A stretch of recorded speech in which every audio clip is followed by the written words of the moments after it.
John dan Joy Ruby memiliki sepasang anak yang bernama Alan dan Catherine. Mereka tinggal di kota Duncan, Oklahoma. John merupakan seorang penerbit surat kabar mingguan The Marlow Review. Putranya Alan yang telah berusia 20 tahun kala itu diketahui memiliki masalah kecanduan dalam berbelanja.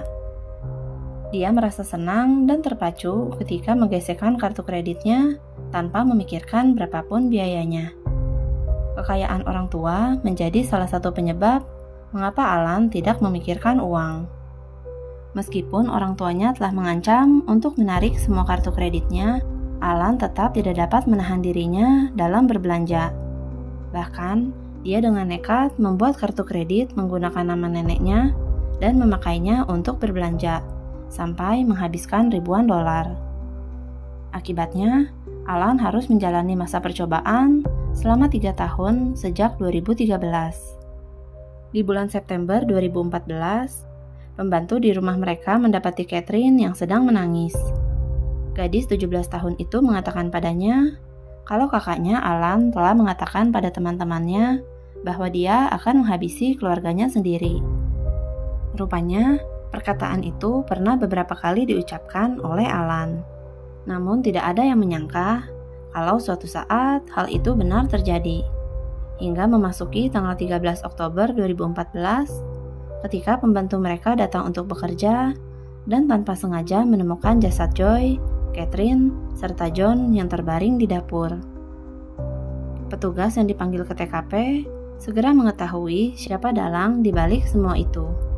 Dengan mudah mereka dapat menebak kalau Alan merupakan tersangka utama dengan motif yang paling mencolok. Apalagi pada saat itu, Alan diketahui tengah memiliki hutang sebesar $3.000. Meskipun CCTV di rumah itu telah dibuang ke danau terdekat, namun polisi dapat memeriksa CCTV di jalan tol yang memperlihatkan kalau Alan bolak-balik dari kampusnya menuju ke rumahnya pada hari keluarganya dihabisi. Dia yang sempat berlibur ke Dallas setelah menghabisi keluarganya, rupanya dijebloskan ke penjara karena telah melanggar aturan pembebasan bersyaratnya. Di sanalah Alan kemudian diproses atas penghilangan nyawa 3 anggota keluarganya. Alan mengakui kalau pada tanggal 9 Oktober dia telah menunggu ibunya untuk sampai di rumah.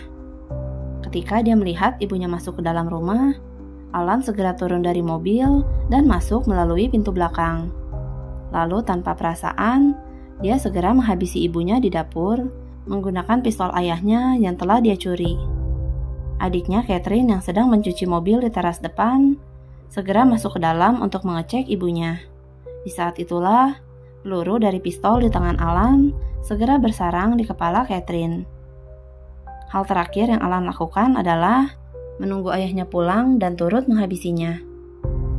Alan yang telah merencanakan semua itu sudah mengatur alibi dengan meninggalkan ponselnya di asrama Universitas Oklahoma, agar jika polisi mengecek keberadaannya melalui provider, ponselnya akan terlacak di asrama kampusnya.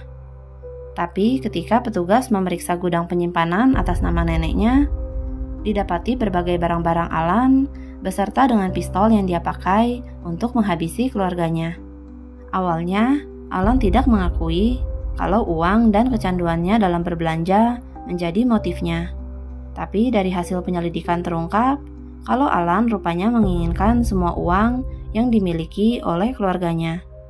Dan semua uang itu baru dapat dia kuasai jika semua anggota keluarganya mati. Alan yang mengharapkan mendapat hukuman mati, rupanya mendapatkan vonis penjara seumur hidup tanpa kemungkinan bebas bersyarat. Dia hanya mampu gemetar sambil menangis ketika mendengar putusan itu dibacakan. Subscribe akun YouTube aku untuk dengerin cerita lainnya, biar aku yang bacain dan kamu yang dengerin.